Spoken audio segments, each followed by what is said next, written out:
Hello everyone. आज हम introduction देखेंगे मॉनिटरिंग एंड कंट्रोल यूनिट का। तो इस यूनिट के अंतर्गत हम क्या करने वाले हैं ये हम जानेंगे। तो यदि हम पावर सिस्टम की बात करें तो सबसे ज्यादा जरूरी हमारे सिस्टम में क्या होता है? सबसे ज्यादा जरूरी हमारे सिस्टम में होता है कि सिस्टम हमारा सिक्योर रहे। अब सिक्योर रहेगा या नहीं रहेगा ये तब पता चलेगा ना जब वो सिस्टम मॉनिटर होगा।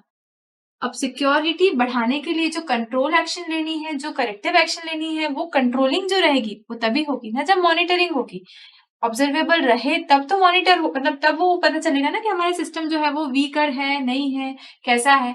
तो सबसे पहले चीजें आती है मॉनिटर करने की। तो ये कौन करता है? ये करता है एनर्जी कंट्रोल सेंटर।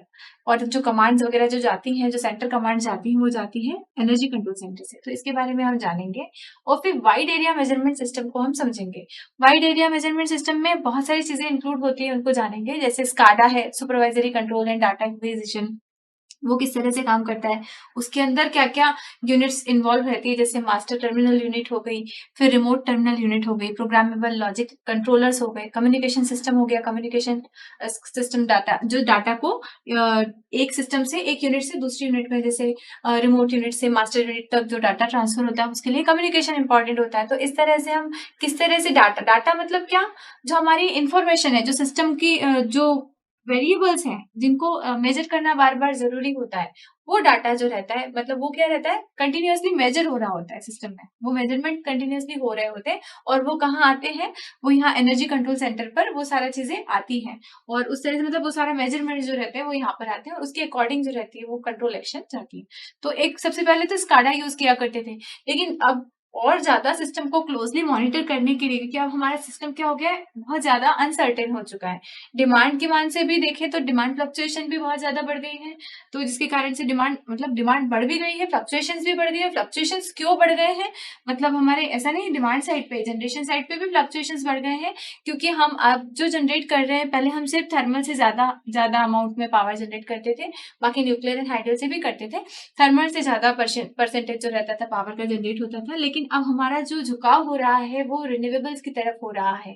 वो प्लग इन इलेक्ट्रिक व्हीकल से, चाहे वो रिन्यूएबल के थ्रू चार्ज हो या फिर ग्रिड से चार्ज हो, इस तरह से हम इनकी तरफ भी जा रहे हैं, स्टोरेज डिवाइसेस की तरफ जा रहे हैं। तो ये सारी चीजें जब इन्वॉल्व हो जाती है हमारे सिस्टम में, तो हमारे सिस्टम में अनसर्टेनिटी बहुत ज्यादा बढ़ जाती है। तो इसका मतलब ये हो जाता है कि अब जो सिस्टम में है, इंस्टेबिलिटी की संभावनाएं बढ़ जाती है, सिस्टम के सिक्योर रहने की संभावनाएं कम हो जाती है। तो उसको सिक्योर बनाने के लिए उसको कंटिन्यूअसली करेक्टिव प्रिवेंटिव मेंटेनेंस और करेक्टिव मेंटेनेंस ये करवाने के लिए सबसे ज्यादा जरूरी होता है कि उसको क्लोजली मॉनिटर करना चाहिए। मतलब सैंपल्स जो आए अब बहुत स्पीडली आए, बहुत फास्ट आए, उसके लिए हमारे पास सिस्टम में डिवाइस होती है, वो होते हैं सिंट्रोफेजर मेजरमेंट यूनिट या फेजर मेजरमेंट यूनिट जिसको बोलते हैं हम। सिंट्रोफेजर मेजरमेंट सिस्टम होता है, उसके अंतर्गत फेजर मेजरमेंट यूनिट होती है, फिर पीडीसी होते हैं, फेजर डाटा कॉन्सेंट्रेटर, इनको हम यूज करते हैं। फिर जैसे स्काडा में कम्युनिकेशन सिस्टम होता था, वैसे यहाँ पे भी कम्युनिकेशन सिस्टम होता है और डाटा जो रहता है वो ट्रांसफर होता है, उसके अकॉर्डिंग कंट्रोल एक्शन होती है। इसके साथ ही हम देखेंगे डिजिटल फॉल्ट रिकॉर्डर्स क्या होते हैं, डिजिटल प्रोटेक्टिव रिलेज क्या होती है, सर्किट ब्रेकर मॉनिटर्स क्या होते हैं, and wide area measurement system के एप्लीकेशन जानेंगे। नेक्स्ट हम आते हैं स्टेट एस्टिमेशन की तरफ। तो स्टेट एस्टिमेशन जानेंगे, उसके अंतर्गत हम किस तरह से वैल्यूज ऑब्टेन करते हैं वो हम देखेंगे। उसकी मेथड्स कौन कौन सी होती है, लीस्ट स्क्वायर एस्टिमेशन होता है, वेटेड लीस्ट स्क्वायर एस्टिमेशन होता है, वो आप जानेंगे और उस पे बेस्ड प्रॉब्लम्स भी आप करेंगे।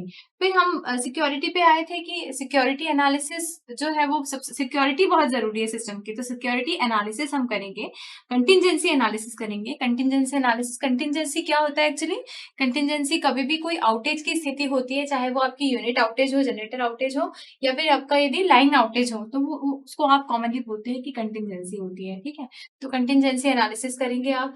मॉडलिंग ऑफ कंटिजेंसी एनालिसिस करेंगे, कंटिजेंसी को सिलेक्ट करेंगे कि कौन सी कंटिजेंसी, मतलब सिलेक्शन करेंगे आप उसका, कि पहले आप क्या करते हैं उसके लिए नंबर ऑफ कंटिजेंसी, मतलब आप क्या करें, प्रिवेंटिव करना चाह रहे हैं, हमारे सिस्टम को सिक्योर करना है। सिस्टम को सिक्योर करने के लिए क्या होगा कि हम प्रिवेंटिव जो एक्शन है वो हम ले लें।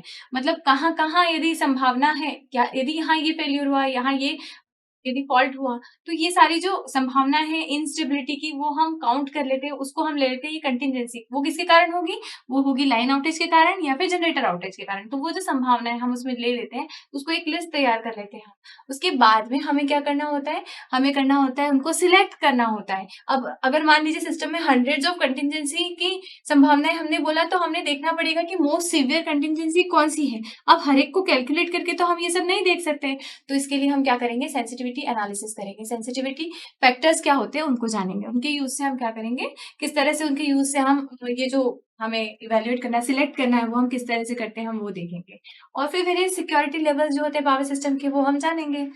जो डिफरेंट डिफरेंट लेवल्स हैं हम उनको जानेंगे, उसमें कौन-कौन से लेवल आते हैं, कौन से करेक्टेबल होते हैं, कौन से नॉन करेक्टेबल स्टेट्स होते हैं वो देखेंगे। और डिफरेंट डिफरेंट जो ऑपरेटिंग स्टेट्स हैं, जो कि प्रिवेंटिव है और इमरजेंसी कंट्रोल है, वो आप जानेंगे।